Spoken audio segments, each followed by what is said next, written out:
ایک دن رسولullah صلی اللہ علیہ وآلہ وسلم نے اپنے صحابہ کرام سے ارشاد فرمایا کہ اے میرے صحابہ، میں اپنی امت کے کچھ ایسے لوگوں کو جانتا ہوں کہ جن کی نیکیاں قیامت کے دن تہامہ کے پہاڑوں کے برابر ہوں گی۔ بہت اعمال وہ لے کر آئیں گے، لیکن ان کے اعمال جو ہے وہ روئی کی طرح، گرد و غبار کی طرح اڑا دیے جائیں گے اور ان کے پاس کچھ نہیں بچے گا، وہ خالی ہاتھ رہ جائیں گے اور اللہ جل شانہ ان کو جہنم میں ڈال دے گا۔ تو صحابہ کرام لرز گئے، صحابہ کرام پریشان ہو گئے، یا رسول اللہ وہ کون لوگ ہیں؟ یا رسول اللہ ان کی نشاندہی فرما دیں۔ تو اللہ کے پاک محبوب علیہ الصلاۃ والسلام نے ارشاد فرمایا، اے میرے صحابہ، ان کی شکلیں بھی آپ جیسی ہوں گی اور وہ نیکیاں بھی آپ جیسی ہی کرتے ہوں گے، وہ نمازیں بھی آپ جیسی ہی پڑھتے ہوں گے، وہ تہجد بھی آپ جیسی ہی پڑھتے ہوں گے، وہ صدقہ خیرات بھی آپ جیسا ہی کرتے ہوں گے، اور وہ حج، زکوٰۃ، حتیٰ کہ جو بھی نیک اعمال ہیں وہ آپ کی طرح ہی وہ کرتے ہوں گے، لیکن ان میں ایک خرابی ہوگی جس کی وجہ سے اللہ جل شانہ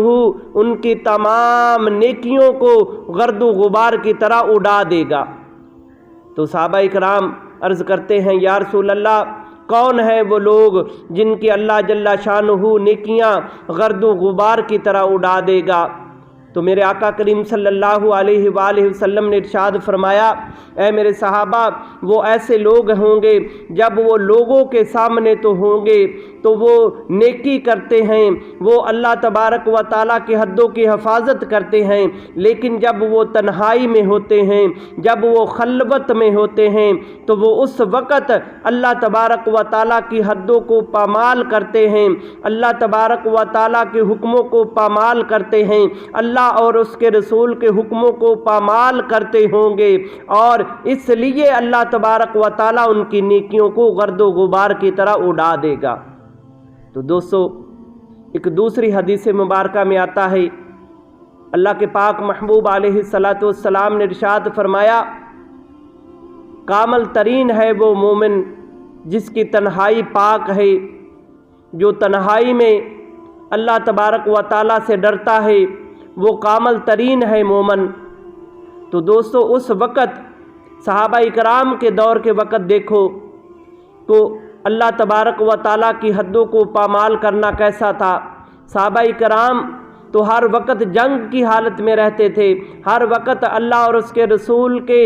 چہرے کی زیارت کے شوق میں رہتے تھے، ہر وقت وہ رسول اللہ صلی اللہ علیہ وآلہ وسلم کے قرب میں رہتے تھے، ان کا اپنے گھروں میں بھی دل نہیں لگتا تھا، وہ اپنے گھروں میں جاتے تھے پھر بھی ان کا جو پیچھے دھیان تھا وہ اللہ کے رسول صلی اللہ علیہ وآلہ وسلم کی طرف توجہ رہتی تھی۔ یہ تو حدیث مبارکہ آج کے دور کے لیے آقا کریم صلی اللہ علیہ وآلہ وسلم نے بیان فرمائی۔ آج کے دور میں تو ہم دیکھیں کہ کس طرح ہم تنہائی میں اللہ تبارک و تعالیٰ کی حدوں کو پامال کرتے ہیں۔ ہمارے ہاتھ میں موبائل ہے اور اس میں انٹرنیٹ لگا ہوا ہے، اور ہم اپنے بند کمرے میں بیٹھ کر ہم تمام دنیا کا گند ہمارے سامنے ہے، اور یہ جو حدیث مبارکہ ہے یہ آج کے دور کے لیے آقا کریم صلی اللہ علیہ وآلہ وسلم نے بیان فرمائی ہے۔ تو دوستو، اس حدیث مبارکہ کو مد نظر رکھو اور آقا کریم صلی اللہ علیہ وآلہ وسلم کی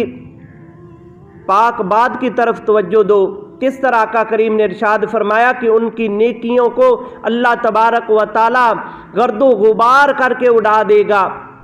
کس لیے؟ کہ وہ تنہائی میں گناہ کرتے ہیں، وہ تنہائی میں اللہ تبارک و تعالیٰ کی حدوں کو پامال کرتے ہیں، وہ تنہائی میں اللہ کے حکم کو چھوڑتے ہیں، اس لیے اللہ تبارک و تعالیٰ ان کی نیکیوں کو گرد و غبار کی طرح اڑا دے گا۔